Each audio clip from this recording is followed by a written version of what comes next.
Hello, all you selectors, and let's talk about the rest of all of the Elrigs that you can play outside of Stand Up Diva. I don't know if I'm going to continue doing this through the future. I might just do only meta-relevant upgrades to decks from here on out. But for right now, there was only enough that I could do. I could do all of the deck lists. So you might be asking yourself, what decks are we going to cover today? And boy howdy, we've got so much decks to cover. In fact, here's all the decks we're going to cover today.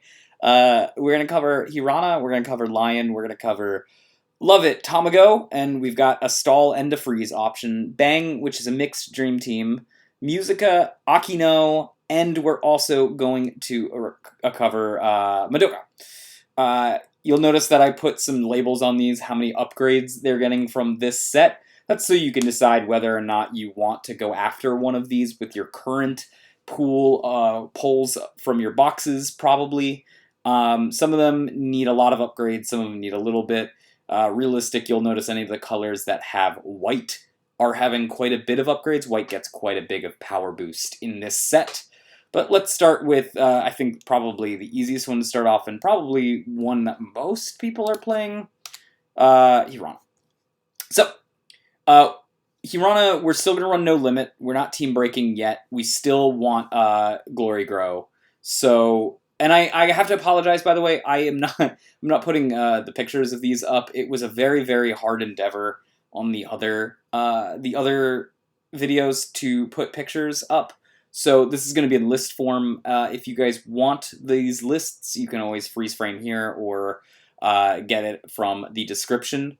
But I'll talk about them all in depth, and if you guys need to know what these cards do more in depth, you can always pause the video, pull up the Wixoss official website to grab the card list, and then you can go ahead and type these card names in there, and you'll be able to follow through. Hirana, I'm just going to also assume that you've watched previous videos and you know what we're talking about when we talk about these base decks and how we're upgrading them. The meta has changed a little bit in this next set coming out, where it's going to slow down a little bit. You've got Madokas and Novas and Musicas slowing down the meta a little bit, putting on harder to kill walls.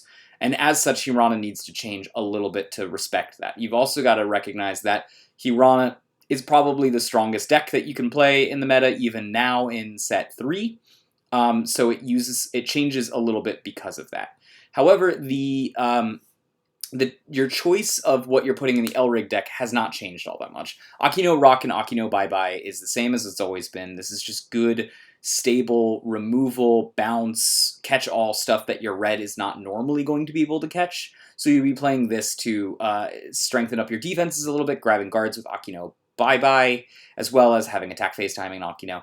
And you're also going to just be using it as lane openers. However, the change then comes, you'll see that I've got on one side Ray Flashblade, Ray Absolute, and then you also have Ray Lunar Blossom and Ray Empty Blade.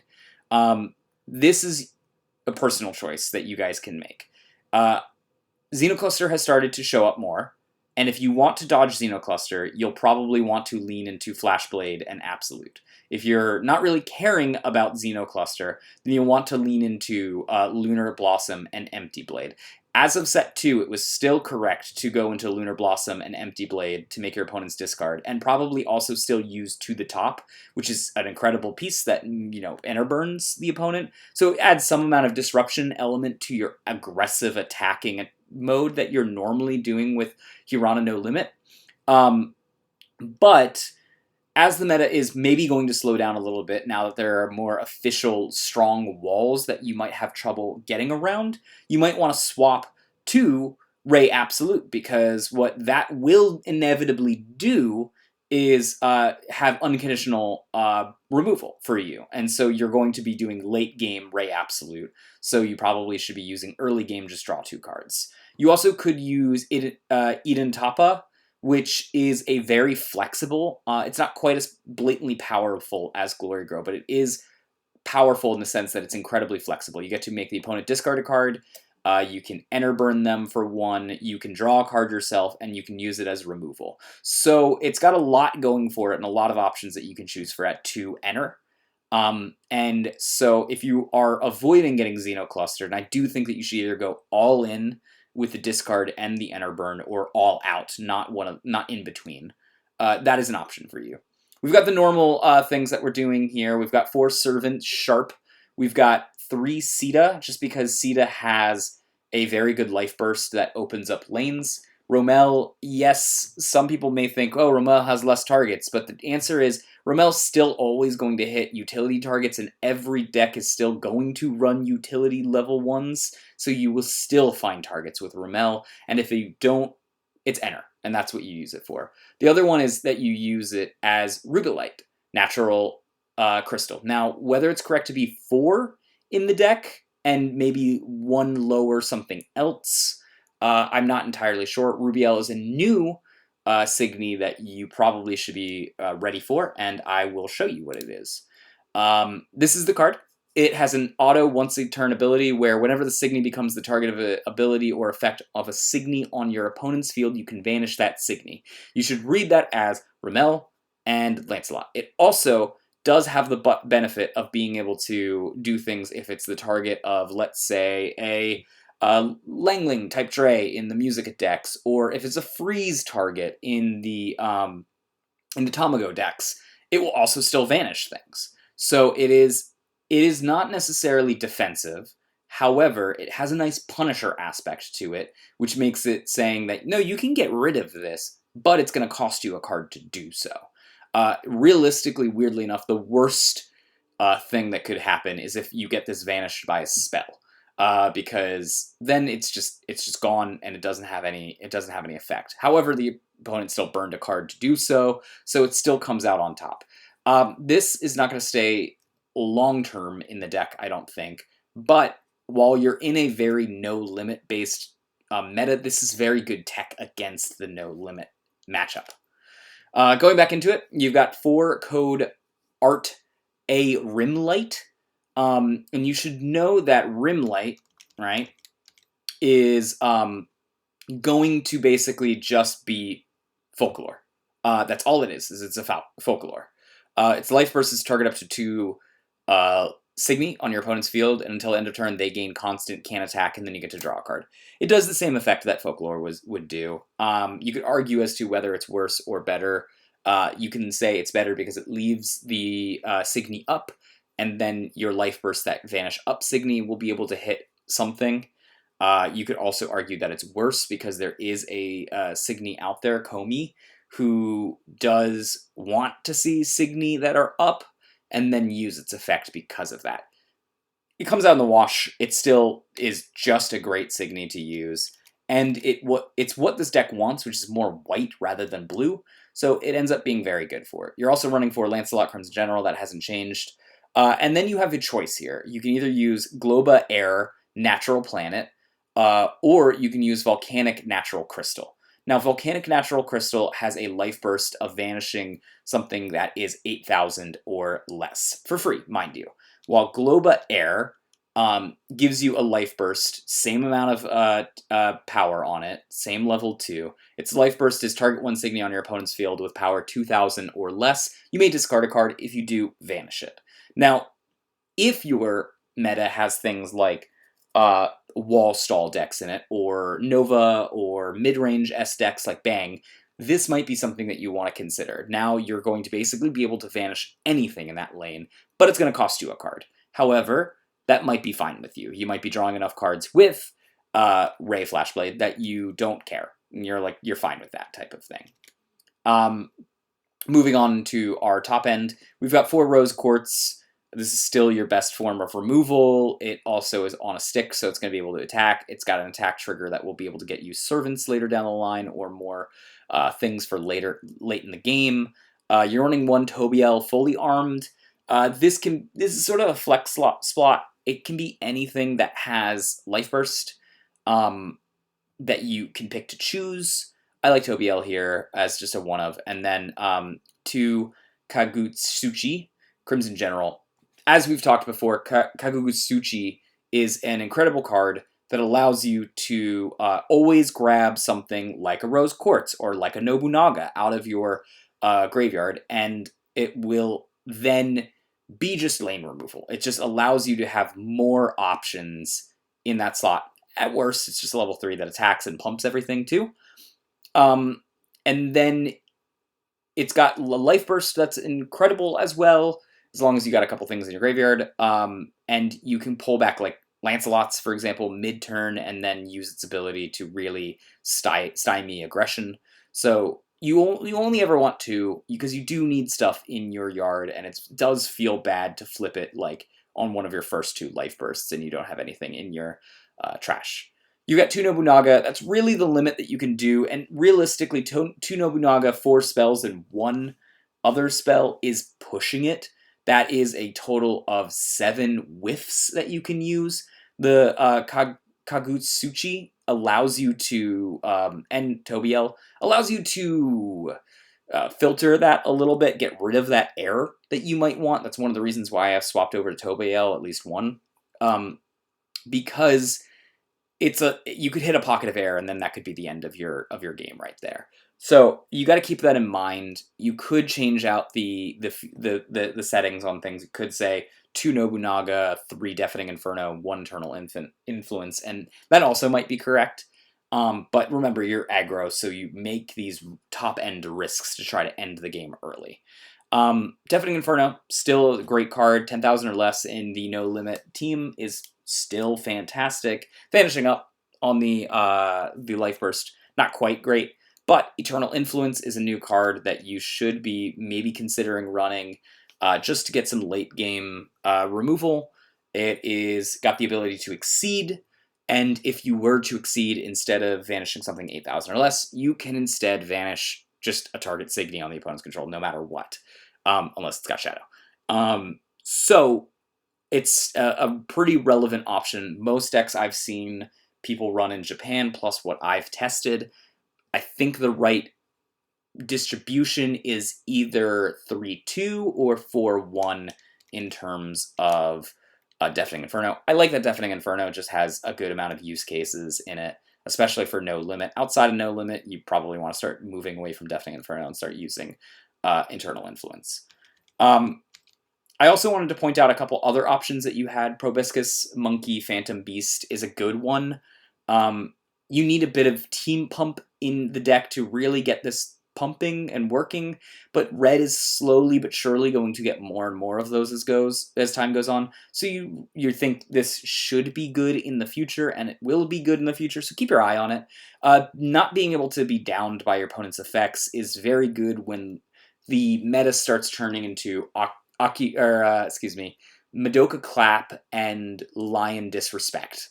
I guess Lion Disrespect doesn't down things, but Madoka Clap does, and it's very, very good. So this can be one of your ways around it. Plus, as you move forward in the meta too, it's good to have Enter Syncs. So having something cost red, colorless that you can then turn if you have met the prerequisite 15,000, it will gain Assassin. That's fantastic. It's very, very good for the decks. However, right now, I don't think No Limit has enough team pump to go for it. Between Katasuchi and No Limit's Hirana just pumping anyways, attacking, you get close, but not quite there yet. Another one is Miracle Draw. I think you could use this if you're feeling like you need some more cards to get there, just a little bit more gas. Probably something that you could swap out the Eternal Influence for. I like this better than Blue Draw in No Limit because it allows you to focus on keeping white in there for just more aggression with Akino Bye Bye. And it will allow you to still draw cards. It still puts a little bit of filtering on it. It's still a little bit of an enter sync, which is good. It's better than, for example, Good Dig in this deck because you can just it's cheaper, right? And you're so low to the ground, that's kind of important. So I think if you were to go with Miracle Draw, you could probably run 2 Miracle Draw, but it's not something I would be using very heavily because you're not a tempo-based deck, you're an aggro-based deck. You're either winning quickly or you're not. Here's some other options. I won't go through them all. They are all valid, I think, as different options in case you want to go lean more one way versus another way. I would not begrudge anyone from running singletons of these as techs against certain decks. For example, C to H2 is very good against very tall decks that run walls. Hera is very good against opposing no limit decks. So is Arcwayne. So these are also options that I think you could use if you wanted to. And I wouldn't sneeze at any of these. Let's talk about Akino while we're still on the topic of no limit. What are we trying to change? Well, one of the big changes here is in the Elrig deck. We're going to be running Hirana on stage. Hirana on stage was being used anyways. That's a Vanish level 2 or less. Hirana Stomp is what we're going to be trying to use here. Now, Hirana Stomp has a bunch of text on it, but what's really important for you to recognize is that it is a 1 enter attack phase timing, remove pretty much anything on the board. And that's what Akino is going to want to grab out of it. Yes, you could do its other fancy effect, but you're very rarely going to be able to do it. You're still going to have the Ray split like I discussed earlier. You're either going to be scared of Xenocluster or you're not going to care that there's Xenocluster. And that bottom one, by the way, could be to the top if you wanted it to be also. I think Xenocluster is a little bit better. Both this deck and the Akino deck are Akino and the Hirana deck are still running Glory Grow. It's fantastic. Use it. It even if you're not an aggro deck, it still is a lot of damage coming out of it, and it's unblockable damage, which is very, very good. Akino sometimes struggles to end the games. He should still run it.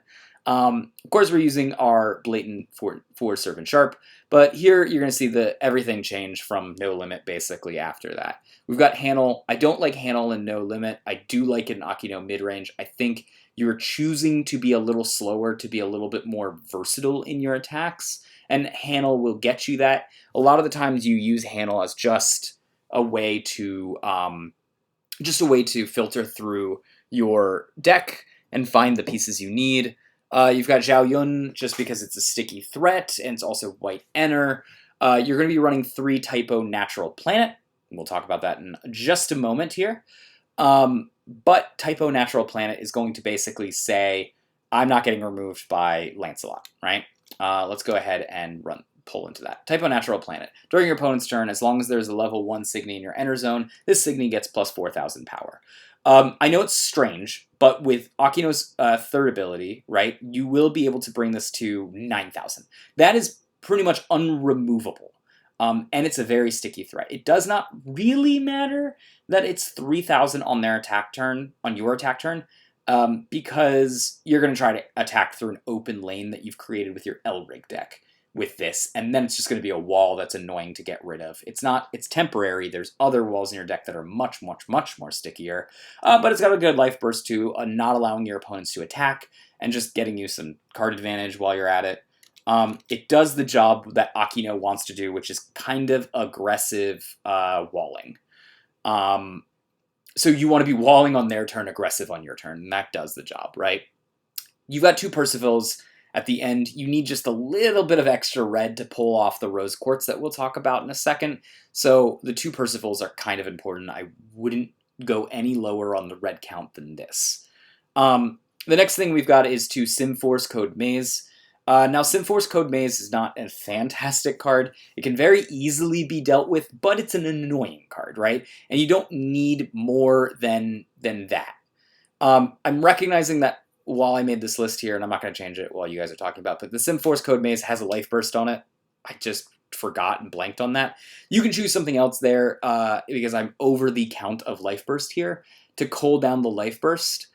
This deck is incredibly heavy on life bursts. It has a lot of options that it wants life bursts in. So something you could theoretically do is take down those 2 Simforces and put a little bit more in your level 3s if you want. You could maybe add another Miracle Draw in there if you'd like, and that's a fine option too. But I wanted to showcase Simforce as an option in this deck. I think this is probably one of the only decks, other than maybe Bang, that you want to run Simforce in, and the rest of them you probably don't want to. You've got 4 Lancelots. Look, it opens up lanes. It's a strong card on that in that fact. It attacks through the open lane that it opens. You should be running 4 no matter what. We're not in a world, and I don't think we're ever going to be in a world where 4 Lancelot's not the correct option if you're running red. It also is colorless effect, so you can go ahead and burn white with it and not mind. The next card is, I think, going to be a staple moving forward with Akino, and that's going to be Ishikiri Maru, High Armed. Now, let's talk about Ishikiri Maru. Ishikiri Maru, High Armed, is got a constant ability that on the opponent's turn, again, you're aggressive on your turn, walling on the opponent's turn. It's plus 4,000 power, which makes it 12,000 power for a level 2. That is quite fantastic. Its auto ability is weak, but important, which is that when you place another Signy on a field, you get to look at the top card of your deck, and then you can put it on the bottom. It's just some filtering, and honestly, the filtering is useful when you inevitably are starting to transition into that late game. You want your end game pieces. So it is an okay card in that respect, but really its Life Burst is what takes it over the top, which is the handle Life Burst, look at the top 3 cards of your deck, reveal a Signion, add it to your hand or on the field, right? Just lane cluttering, ambushing is what you're trying to do with this deck in its Life Burst. So you want to be able to use that. We're still going to use 3 Rose Quartz, not the full 4 set, because Rose Quartz is red hungry, and we don't have quite enough red to supply this. You could go more aggressive and add more red, but I feel like Akino's identity is slightly different than that, so you want to be a little bit more defensive, especially because you're going to cash in a guard at some point for Akino's final ability to end the game, so you need to have up the defenses. Arcwane is another example of that. You're going to want to have up the defenses again, though this deck is very Life Burst hungry. That's why there's only 3, but if you can make it to the full 4, you maybe should. I added code Heart, P, and Light to this. You could cut it if you wanted to, and you wanted to go less heavy on spells. I think it's a useful addition, and I think this is probably one of the only decks that you're really interested in running this. I don't want to run this in my Nova even. So this is probably the only place where it's really going to shine. You could also theoretically run Chandelier over this if you wanted to be less cute. That's fine too. The ability taxes your opponent for the Elrig attacks if they don't remove it. And again, if they don't remove it and you use the spell this turn, it will gain Shadow Signy. But the cool thing is, it gets in at the end of the opponent's turn, so it gets a little bit harder to remove. There's not a ton of Signy that can remove a 10,000, so it's not super relevant. But you're really playing it mostly for that tax on the opponent's Elrig, right? And again, you're discarding a guard at some point, so if you can stop an Elrig attack with this, it will pay off for you. Its Life Burst is the pretty normal one. You can draw a card, or you can target one of your opponent's up Signy and return it to their hand. That's pretty normal for white decks. And then, of course, we've got 3 Deafening Inferno, 1 Internal Influence, and a Miracle Draw. That's just to get you some more lane opening that you might need. It might be annoying. You probably are going to enter these ones a little bit more than you would in, for example, Hirana No Limit. But the Miracle Draw will matter a little bit more here. You're going to be needing to replace your hand pretty often because your walls might still get removed, and your opponent is trying to remove them. They're not going to stick for very, very long until the late game, where then they become pretty hard to remove with Akino's center ability, pumping the center wall that you've placed down to be hard to get rid of. So I like that there, but that's the deck in a nutshell. I also do want to note something else. You could also use Code Art Rimlight here. I just couldn't find a real good place to place it in this. The 2-drop shot slot is a little contested with Ishikiri Maru. But it's a good one, so you can consider running that too. But I did want to bring up the fact that Akino Angels is an option. I don't think it's a great option yet, but I do want to note that 2 Signys have made their debut in the set and are making this package more relevant, where I basically refused to look at it prior to this, which is Zusius Crimson Angel Queen and Iris Crimson Angel. The main reason why is because Zusius is going to almost always grow on top of a white angel for you in this deck, which means it's going to get plus 3,000 power and Shadow Signy. Now, that doesn't really matter all that much. It does. It's very important to recognize this. It's whenever it attacks, if there's a white angel under it, it gets the Shadow Signy until the end of your opponent's next turn, which means during the attack, it can't be hit by life bursts. That is very relevant. It means it can get hit before the life bursts, though, so it's a little vulnerable there. And the fact that you could enter to grab more things under it, although you're really not. There's not a ton of good blue white angels, but you could do it. Is a fine option. The other thing is that Iris Crimson Angel is lane opening. It's the only angel that's lane opening, and it's not particularly good at lane opening. It can be disrupted incredibly easily. But since you're already running Haniel and you're already running Arcwane, this would be the deck to slot it into if you were going to do something. The other one is Jockey, that you theoretically could do it. Plus, there's some viable green angels that you could do with Zeusius's other effect to get some more out of it. However, big however, Akino might need the synergy love anyways, so this is an option. It's not one I'm super confident on, but it's got a surprise factor to it, so you absolutely could use it. Speaking of card jockey, let's talk about MC Lion aggro. Where are you going to go with this? Well, the most important part of this Elrig deck to talk about is you get 2 new Elrig deck cards that are going to make an impact for this deck. The first one is that you are running the same stuff that you're doing with Lovit. Nothing's changed there. VJ Wolf Reverb is 1,000 times better than every single other VJ Wolf that has come out yet. VJ Wolf Reverb is just more flexible in what it does, and it had a hard time fighting against other aggro decks that were around it. Now, however, you can grow it at 1, and it will still allow you to inevitably grow Crossfade to crush a Life Burst if you need to. It's reliable in the fact that just the next time you take damage this turn, instead you do not take that damage. That's just a good ability to grow with 1. Then you get a flexible option to vanish target Signy on the opponent's field 10,000 or more. If you're using that, you are late enough in the game that probably will matter. But the fact that it's separate, right, from all of these other contingencies, Mirage was difficult to work around because of all of its conditions that it had to be met, and Sync was 4 enter and was unflexible in that number. When both of your good level 2 assists cost too much on an already enter-hungry deck, it's difficult to do that, and VJ Wolf just giving you the flexibility of payment is incredibly important for the deck. The next thing that's important to talk about with the new pieces that you can do, yes, you can still run Silent Assassin to get your late game damage, but this deck is enter hungry, and it's worth mentioning that GGG will probably net you 3 enter throughout the game, and it's a free piece to use. So you want to activate it as soon as possible, and then you're inevitably going to go probably until turn 4 growing things, and that will net you quite a bit of enter, 3 enter. And that 3 enter can go a long way when your deck often finds itself using all of its enter immediately. When we talk about the main deck, there is not a ton of new changes. You do want some amount of green to be able to support VJ Wolf. That used to be done in your level 3 slot with Black Saddles. However, there is some new cards that are incredibly important for this deck, and as such, you're not running any green level 3s anymore, so you've got to get them out of the level 1s. That's why you're using Triumph there.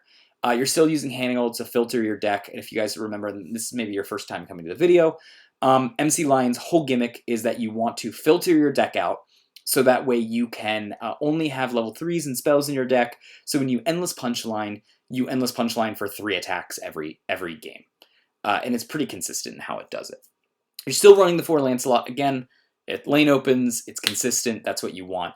You're probably running some amount of the Ishikari Maru, and the reason being is that it's just a great wall, and it will also help filter you. Again, filtering is good in this deck. If you want more enter, and maybe you're not running GGG, for example, you can run Sheeran Natural Planet. And let's get to Sheeran Natural Planet. Sheeran Natural Planet, enter very simply. If you put it in your center Signy zone, you get to enter charge 1. The options for green to have a consistent amount of a green splash in the deck, and that's what it is, you're only using VJ Wolf to splash, is 6. You can cut it down to 4 and get away with it, but it's tough. You need to always be very careful about what you're doing with your enter. So if you wanted to lean towards Jiren just to get yourself some more green, it's an option. The next one is the reason why the 3-drop level 3s have changed in this. You've got Kumi, Blessed Angel General Queen. Sorry, Blessed General Queen. You're still running the 4 projection maps because it's just incredibly good here. And 3 Arcwane, you can go down, you can cut a little bit on your filtering because you've got Ishimaru there. You're running 4 Good Dig. It's solid. It's part of the core of the deck. 3 Eternal Deafening Inferno. The reason being here is you need just a little bit more life bursts, and this gives you some more life bursts. And then 2 Eternal Influences. Again, the Eternal Influences are just strict upgrades to Deafening Inferno in this deck because it can vanish anything, and you don't really care about the stuff underneath your Elrigs. So it's good lane opening here. Let's talk about Kumi. Komai, yeah, that's how we do it. Komai has a Harmony Green Elrig. Oh, that's Wolf. Good for you.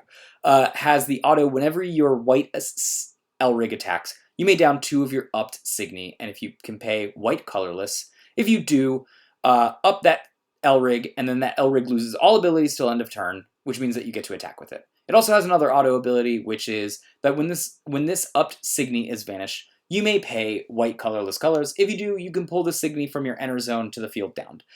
This is very rare that you do that. However, sometimes you're just up against the wall in your no limit matchup, and you might need to do this just to fill out a lane. If so, you have the ability to do it. It costs quite a bit of energy to do, something this deck, like I said, struggles with. But if you're running the Jiren tech and the GGG tech, it is possible to do it in this. It's much harder to do outside of that.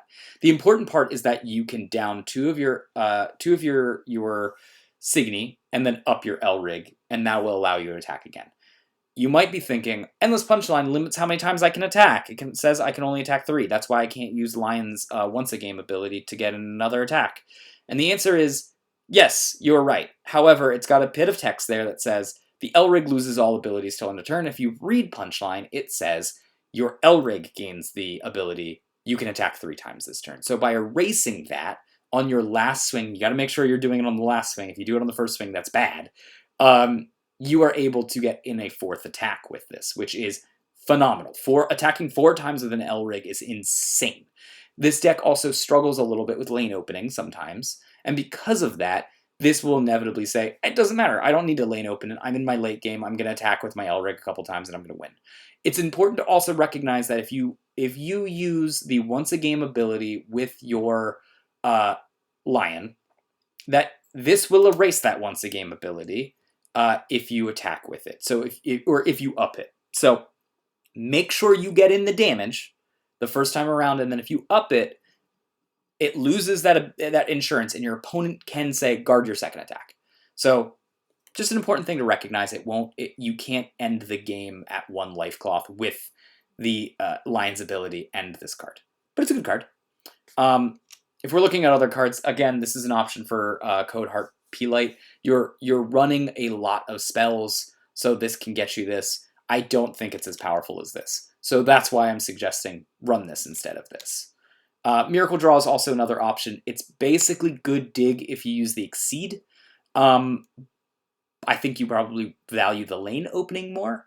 But if you want to, if you're Life Burst heavy and you need to find a way to add less things with Life Burst, this is an option for you. It also costs a little bit less enter. That's important to recognize. There are builds that go 3 Good Dig, 1 Miracle Draw, and sometimes split the thing with 2-2.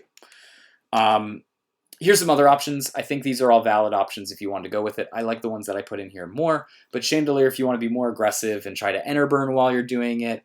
C2H2 is also an option in order to destroy big Signy if you are choosing to go down that route instead and you just want some more level 1s that can handle that type of thing. And Serenus is also filtering Signy. It's always filler though, so I think I think you could use it if you're trying to get more life bursts, but it's a little wacky to go heavy on the level 2s with card Jockey because you're trying so hard to have level 3s and spells. DJ Lovit is pretty much the same that it used to be. There's not a ton that you're adding to it to make it really, really pop off. Again, you want to use VJ Wolf Reverb, just because, again, it's just that flexible type of costs that you're going to want. You're leaning more into the Chirin here than the other options. Chirin's aggressive and gives you more Ener to work with, but you need a little bit more Ener to work with as you are using Osagetsune. In this, you used to use Osagetsune in old card Jockey with Lion, just because you needed the green, but Osagetsune has the ability to do several things in this deck. The first one is that it can pump the opponent's Signy, so that way you can silent Assassin through it.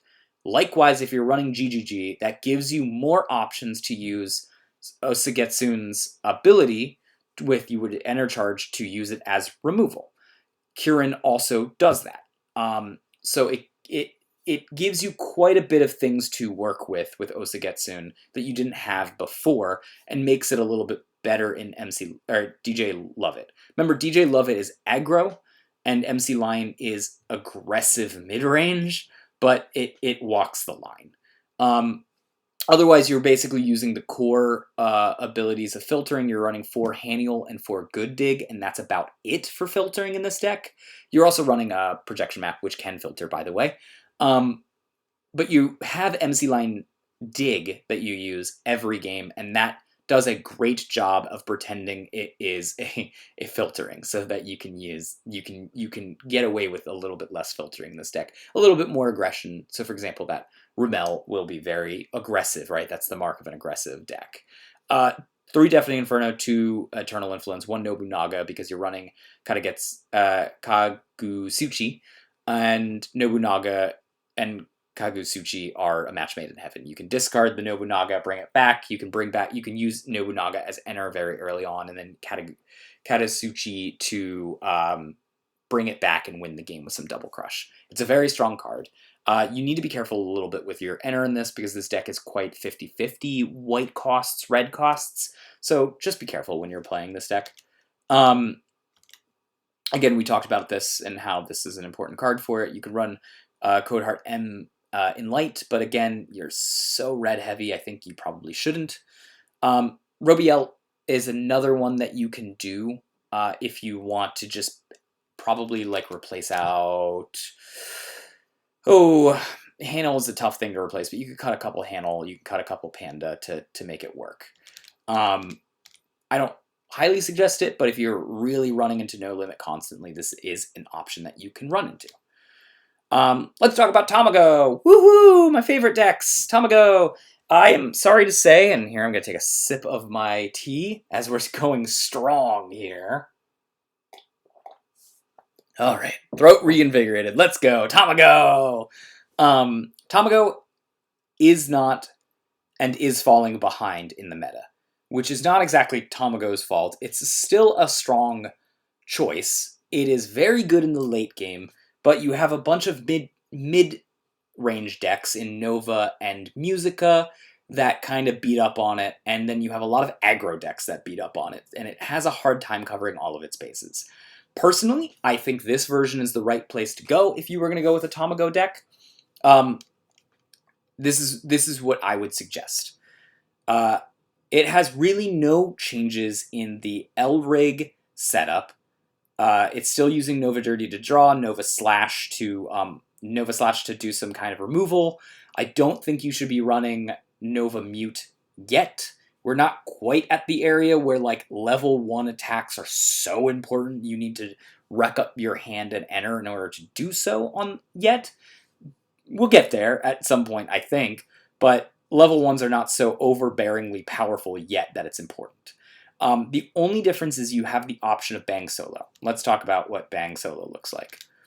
Bang Solo has an enter ability. It costs 0 to grow, by the way, and says that you can target 1 Signy on your field, and until end of turn, it gains Lancer.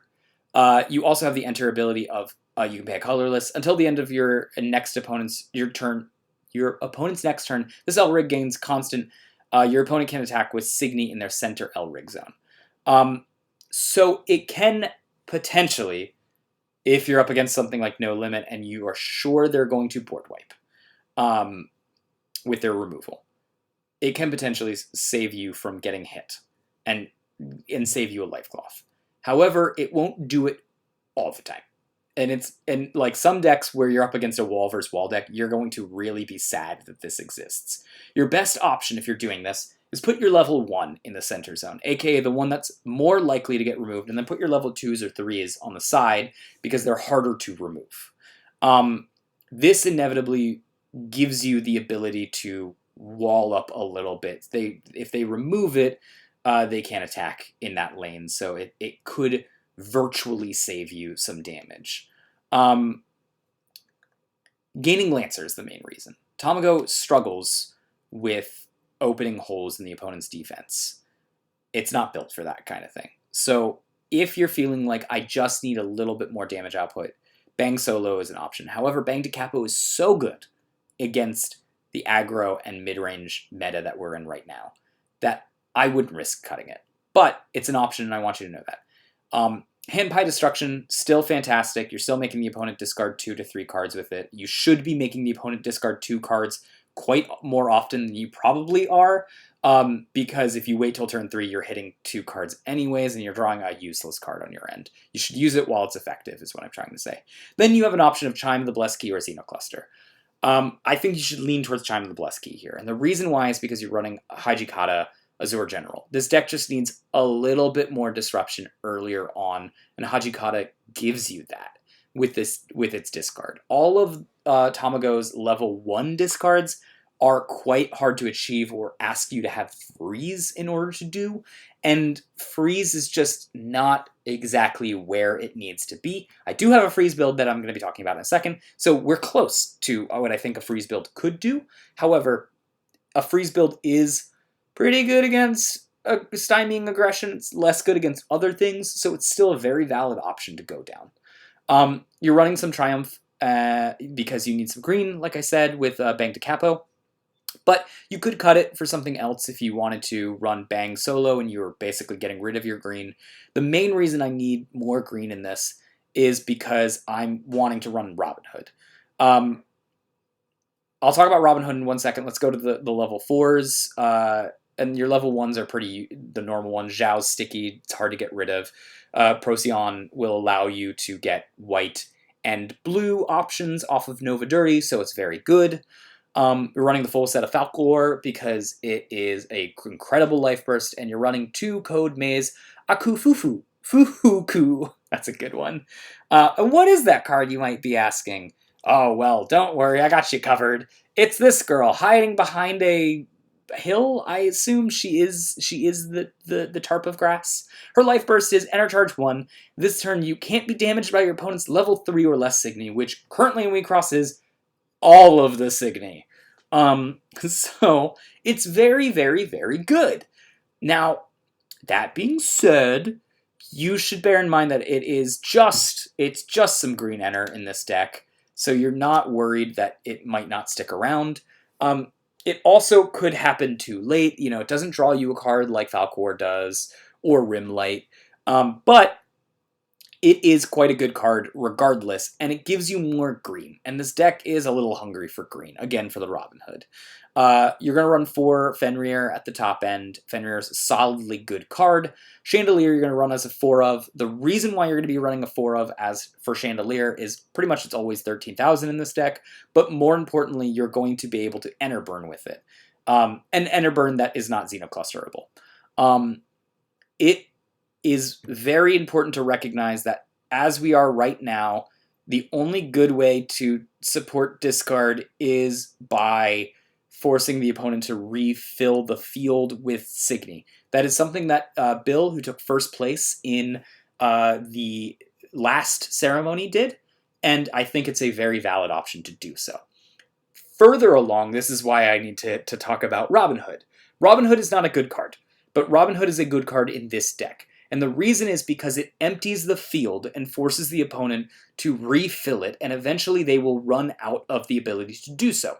When they run out of the ability to do so, they will draw 2 cards a turn, which means that they can put 2 Signy out, which means there's an open lane. Now you could say, for example, put Demeter in this spot, and Demeter gives things Lancer, and that is also 1 extra life burst or life crush damage that you're doing a turn. And Demeter is probably a better card than Robin Hood. And the answer is yes, you're right in that front. But the fact that Robin Hood also gets rid of the other 2 lanes that are there and forces the opponent to now have to empty their hand more, and because you've got so much discard in this deck between the Hajikata, the Hampai Destruction, the Fenrir, and the Random Drains, you're really putting them in a bind late game, and that's where this deck is going to win, is late game. Again, you've got the 4 Random Drain for late game removal, and then 2 Good Dig, and the reason why you've got 2 Good Dig is it can get you your enter that you need, but more importantly, it helps set you up for your late game that you need to pull off Chandelier and Fenrir, and then a Robin Hood later down the picking order to end this game. So that's what you want to be using with this deck. I think it's actually quite good and underrated in the meta right now. So if you want to give Tamago a good run for its money, I think this is a good one. Otherwise, you could use Freeze. Now, Freeze is going to be best in an aggression, in a meta full of aggression. So if you've got a ton of no limit, a ton of Akino attacking, and a ton of, for example, MC Lion and Endless Punchline, which, by the way, was the old meta, so it's not crazy to decide to go down that route, then you're going to want to think about maybe doing a Freeze option. Still, Freeze is not my favorite go-to route. I think there's not quite enough making it super viable yet, but Code Order Waffle Ice will make it closer to that, as is Royal Blue. Royal Blue is very good, so it's now the best time to run Freeze, in my opinion, if you're adamant on trying to run Freeze. Again, nothing really all that different in the Elrig deck, except you're running Great Reversal because it's lane opening for you. Your main deck is going to run pretty close to the same thing. You're having some mix of green. Again, if you're not running Bang de Capo, you could probably get rid of those Triumph, and you could think more about things like Bradamante. But you are running Neon, like just 2 Neon Tetra. See, Neon Tetra is a cool card. It's good. But if you're not freezing 2 Signy on your opponent's field, you're not freezing well. So that's where Neon Tetra is best at, is adding another freeze to fill up to do a full 3 freeze, or just freezing an extra slot because you've already froze something else. When we get to your 2 drops, that's where we're running into more stuff. Again, you can have the choice of green using the Aku Fuku, or you can use Rimlight for that. Both are basically Falcolor replacements. But let's talk about Code Maze Primora. So Code Maze Primora is probably the first good Punisher Signy in blue outside of He Natural Element, which is also a very good card that you theoretically could use. But it is a Punisher thing. It doesn't freeze on enter like all of the other level 2 Signys do, but those level 2 Signys left things to be desired. This has an auto ability, which is on your opponent's turn, at the end of your opponent's turn, target one of the Signys in the opponent's field and freeze it. Then it has another auto ability that says, when this is vanished, you can choose 1 Signy on the opponent's field, down it, and freeze it. So here's the play patterns that this is going to run into. You're going to play this to wall something. Your opponent is then going to target it with a Lancelot, not a Lancelot, but something to get rid of it, and then you have a free thing to down and freeze. Generally speaking, you're going to put this in front of something that cannot kill it, or they're going to ignore it and accept the fact that they can't do that. They're going to open up a lane so they can still attack in and life crush you, in which case, at the end of your turn, or at the end of their turn, you're going to be able to target something and freeze it. Probably something big that you can just leave on the field now and it's frozen. So it's a Punisher effect in that form. It's quite good. I think it's probably a hair better, but you got to recognize that it makes things like Bradamante worse, because Bradamante, wants to find a target immediately in order to make the opponent discard. And this won't do that. This is more of a wall than it is a freeze piece. It does freeze, but it's more of a wall. You've got 4 Fenrir. Again, now you're using the freeze to its full extent. Chandelier is a great thing to use. I don't care if you're attacking into Frozen Signy. The fact that you're enter burning with it makes it very, very good. Plus, you're still running 6 spells, and 6 is the minimum that you need to run Chandelier. Plus, you're running Royal Blue. Royal Blue and Chandelier have a built-in combo together. They're synergistic. That Royal Blue vanishes Frozen Signies on the opponent's field during the attack phase if they don't pay 2. Chandelier enter starves them, which also feeds into Royal Blue being able to then vanish something and open up a lane. This deck has a bit of an easier time opening up lanes than the Tamago Stall deck, so keep that in mind. Code Order Waffle Ice, let's talk about it. Alright, Waffle Ice, Code Order, has a lot of text on it. The important thing to recognize is that when a Signy leaves the field, you can take, that is frozen, you can take the top card of your deck and put it underneath that Signy, okay? Under this Signy. Then it has at the beginning of each attack phase, you can add 1 card from underneath this Signy into your hand or put it into the enter zone. You're going to put it into the enter zone 90% of the time. The enter ability is target up to 2 Signy on your opponent's field and freeze them. Look, Fenrir is good, this is good. The ability to freeze 2 Signy is what you want, because freezing 1 Signy is bad, freezing 2 Signy is great. Its life burst is target 1 Signy on your opponent's field, down it and freeze it, draw a card. It's pretty normal, but not unwelcome in the fact that Waffle Ice wants to be in a freeze deck. It also freezes with its life burst. Great, it's a match made in heaven for the life burst talking to the actual card itself. The issue is timing. So you are going to be freezing something upon entering. Great. Then you're going to go into attack, and that's where you're going to normally vanish Frozen Signy. At that point, it will have already missed the ability to put something from under it into your enter zone.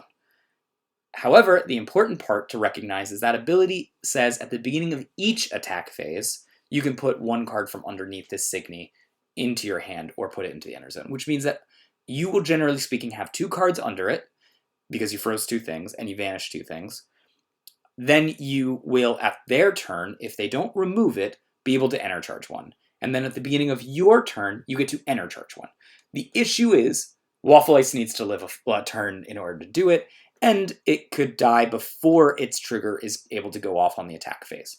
So, as such, I always underrate cards that don't do things immediately. So, Waffle Ice is only a 2 of in this deck, specifically because of that. If it was, you know, it had some timing that made it so that you can enter charge immediately upon doing stuff with Frozen, then it'd be fantastic. You'd be using this as much as Dark Energy. You have Spinning Harmony, which is just basically random drain if you freeze out an entire team. With 4 Fenrir and 2 Waffle Ice, you are probably going to freeze out an entire field, and you will be able to use Spinning Harmony. Here's some other options. I've got them all listed here. I won't go into in-depth in them at all, but if you need, for example, more enter, Flopsy might be your target. If you need to wall, Ishikiri Maru is a good option. If you just need a more blue, good level 1s, you've got some options there too. Overall, all of these options are solid. Consider them when you're thinking about putting into any version of that deck, and you'll be pretty well off. Let's talk about Bang Midrange. Bang Midrange doesn't change all that much quite at all, because there's not really a ton to change in this. It's still using all of the things that you were pretty much using beforehand. Nothing has changed. The only real change is Proboscis Monkey. You're actually using some amount of what do you call it? Of Terra Beast synergies. You have, for example, your Buffalo down there at the bottom. So you can get Proboscis Monkey to 15,000 very easily in this deck, which means that you are often going to be able to and you have the enter in this deck to often make it gain Assassin. So this is one of the decks that you're going to want to run that in. Just to run things down, if you watched the old Bang video, you'll see this deck is quite different, but I tested this and refined this quite a lot in my local meta as well as online. I've gotten pretty good results with it, so I think this is about as good as you can get with the Bang Dream Team here. You're going to want to use Lovit Scratch. Lovit Scratch has a Lovit Scratch and Lovit Mix.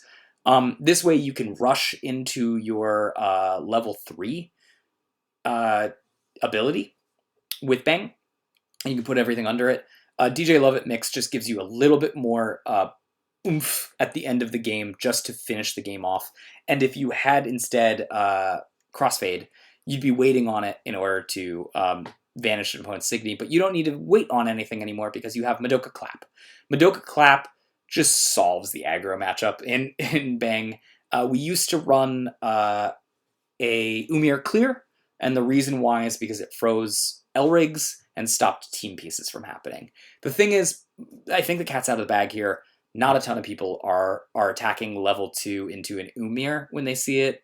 And yeah, that saves you one life crush, but it does not stop you from losing from the team piece. Ancient Echo is the equivalent of a team piece. As long as you're running red, green, and blue, you have something just as powerful as any other team piece that you can ask for.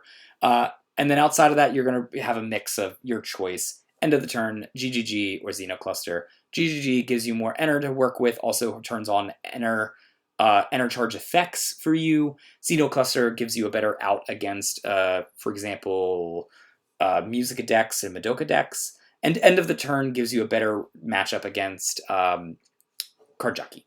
So those are you can spice to whatever your meta is on that regard. You're running 4 Crimson Angel, Sita. It allows you to open up lanes.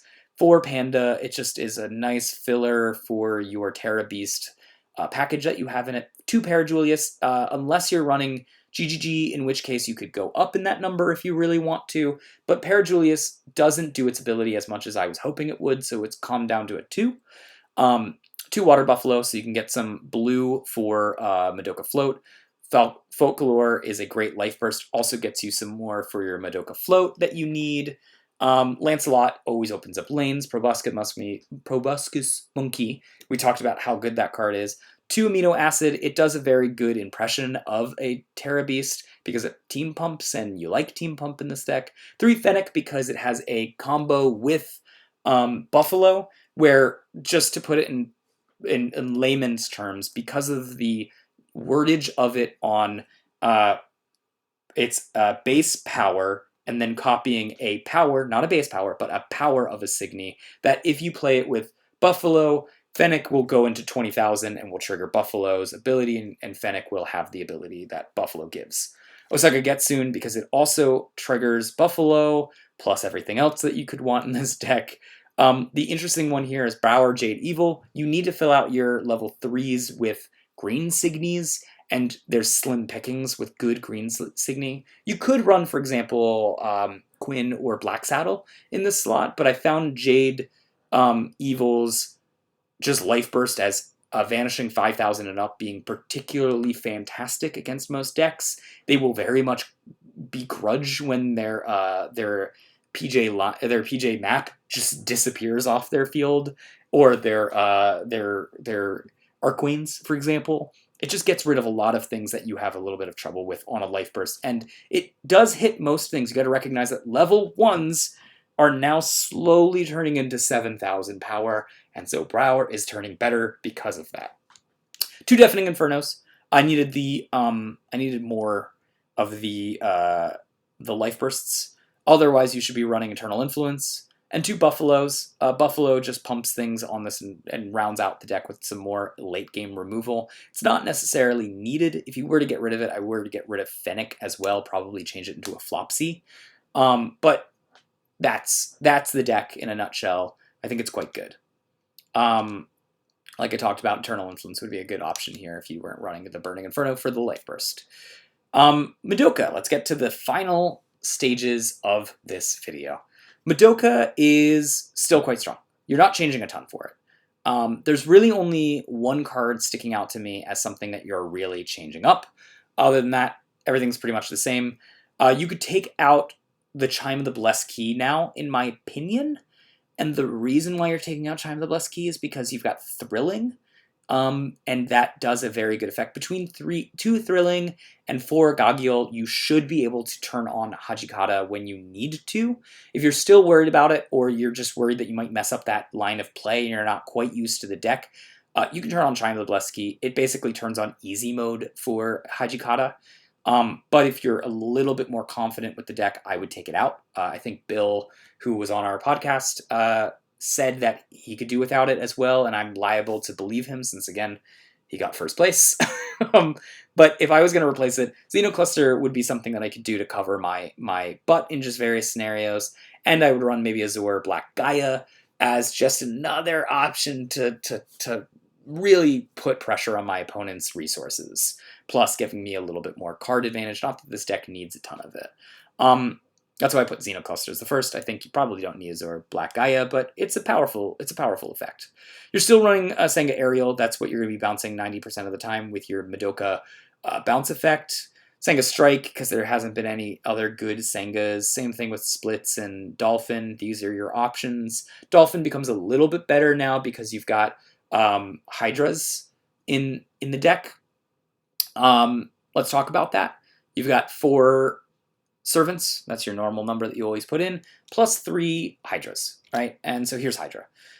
It is a level 1 Signy, that's 3,000 power. It says as long as there are 2 or more level 1 Signy in your trash, this gains plus 4,000 power. It's not difficult to do that in a deck that reads basically draw, discard a card in almost every single card that it does.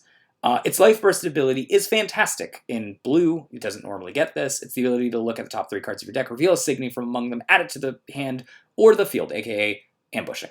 Put the rest on the bottom in any order. So this, you have the ability to have a level 1, 7,000 power Signy that also has the Haniel Life Burst. That's great. That's fantastic. We talked last on this deck and we said that we put in Neon Tetra, and the reason why was because, well, we didn't really have anything else that we could use in that slot.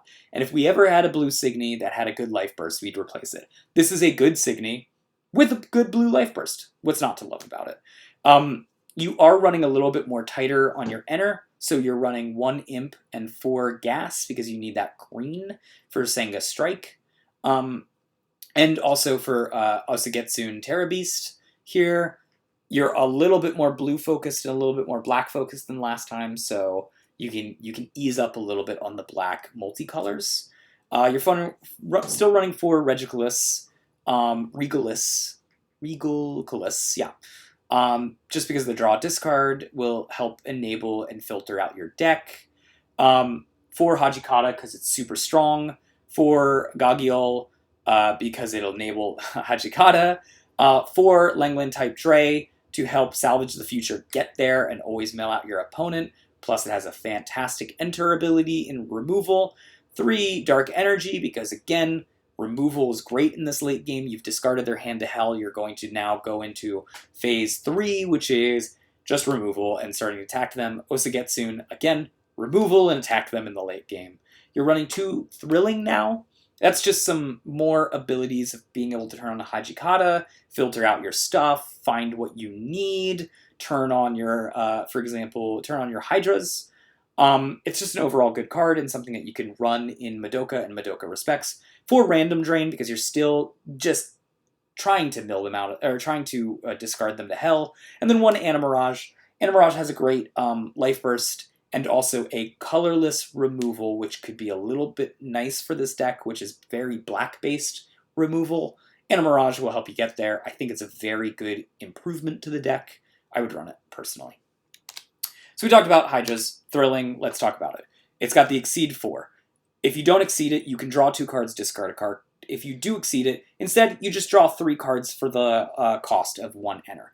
That's fantastic. Both modes are good in this deck, which is surprising. You like having stuff in your trash. You like discarding cards. There's effects that like seeing discard effects. You could also run, now that I'm thinking about it, and probably should run Firefly Squid. I didn't add it in here. That's my fault. There's a version of this deck that runs Firefly Squids, and also discards your opponent's handout. I just think that you probably don't need Firefly Squids here because you have so many other ways to discard in this deck, and earlier than Firefly Squid, that you probably don't need to run it. But it's an option if you want to. This also enables Firefly Squid if you needed to do that. But drawing 3 cards is also a fantastic way to be like, now I'm gassed up again, and I have the removal I need to open up the lanes, and I win the game. Alright, Muzica midrange. We haven't added a ton here either. Nothing much has changed from the last time. This is still good old Muzica, excuse me, where you are just doing your playing big Signy, being aggressive mid-range and bowling the opponents out. You're making them discard some cards. You're milling yourself a little bit. You are really using a lot of removal, especially late game black removal, that will help you get there. The deck has not changed. You're milling out the opponent. You're still running the Phalaris. You can see that these 2 builds are not that different. The main difference is that you're running Fragarash, which is also, again, more removal. You're a little more heavy on the multicolors because you just need a little bit more multicolor, but also 5,000 power is a very respectable number. You're also running Ball. And what Ball does here, you also have Madoka Float and Madoka Clap, for example, but Madoka Float allows you to discard cards early on. Ball will mill you a little bit, and that will turn on your Hydras. So again, you're adding Hydras to this deck. It's a little less important in this deck than it is in the other deck, but it gets turned on maybe a little bit easier in this deck. Other than that, everything else is pretty much the same. You're running an Ever-Fading Melody just to help open up some more lanes, and Animirage is still a fantastic card. You should still 100% totally be using it. This one I would lean a little bit more into Xenocluster than Azure Black Gaia, but if you have the Enter lying around and you find that Azure Black Gaia helps you win the late game, feel free to run it. I think you probably don't need to worry too much about the late game because you have a little bit more mill power, and mill in the late game wins games on its own. Muzica is a very strong mid-range deck and does the same thing that it's always been doing. It just has slightly different cards to push what it's been doing. So if you guys need any more advice on Muzica, I'd suggest checking out the old videos that I've had on Muzica. They'll give you a good example on how you should be winning these games. I didn't want to leave you with just no new cards really added to it, so this is a pretty good card here. It is better in non-Muzica decks than it is in Muzica decks, and right now there's no real reason to Dream Team a black deck. But if you were, for example, there is a Hirana Dream Team that uses Toko running around. This could be an option to just have more removal. Exceeding 4 to get negative 12,000 power. Quite strong. The issue being that most of your removal is on your level 3 Signy anyways, so you don't really need spells to do it when you have level 3s that can then attack also. So it's something to keep on your radar as an option. You also have this. This is if you wanted to go more, if you needed more green, you were dropping the Folklore instead to run this card. That's totally relevant. This card is crazy. I don't think you should run it. But you can run it, and I would be remiss if I didn't talk about it. I don't know how to pronounce this name. I haven't practiced. I don't think it's a good card, but it can catch someone from surprise. Look, the ability to just enter, put 2 of your Life Cloth into the trash, and remember, this is not optional. You have to do it. And if you can't choose, right, you can't choose to activate it, you have to do it. If you only have 1 Life Cloth in, it goes in the trash. It's a high-risk card. But wiping out a lane, or wiping out all 3 lanes, right, in this, and not only that, wiping it out and putting it to the trash, not the enter, is crazy strong. And it's Life Burst. Target Signy on your opponent's field, it gets negative 10,000 power till end of turn. No ifs, ands, or buts, no discarding a card to activate it, no spending enter for it. Is a strong Life Burst as well. So this card is good. However, if you are getting aggroed down by No Limit, you probably don't have any time to play this. If you are being walled to the extreme by some crazy Tamago freeze deck, oh, you absolutely have the time to do it, and you will absolutely wreck them with this card. So it is worth mentioning that this is an incredibly high power level, but so, so risky. If you want to run it, power to you. You will catch people by surprise, and you will end many games with this. But be sure that when you run this, you're not just putting it in if your local game store is 8 out of 12 players, no limit, and card jockey. Maybe don't run this. And with that being said, I have now gone over every L rig that is not the ones that I did earlier this week. So you should have a good starting idea of how to play. Again, I went over really everything surface level in this very long video. So please feel free in the comments to ask questions down below. And I think even if you guys know how to play these decks and you see some comments down below asking about certain specifics, feel free to answer them. We have a great community here. Everyone is really wonderful. And if you guys haven't seen the deck techs already prior on how to run these types of decks in your new meta, how to catch people off guard, and how maybe to most optimizely run them. Sanga's got an Angel build, for example. Then check out the other videos that have come out earlier this week. And as always, guys, I hope for certain you take this to the ceremony, and may you always flip a life burst.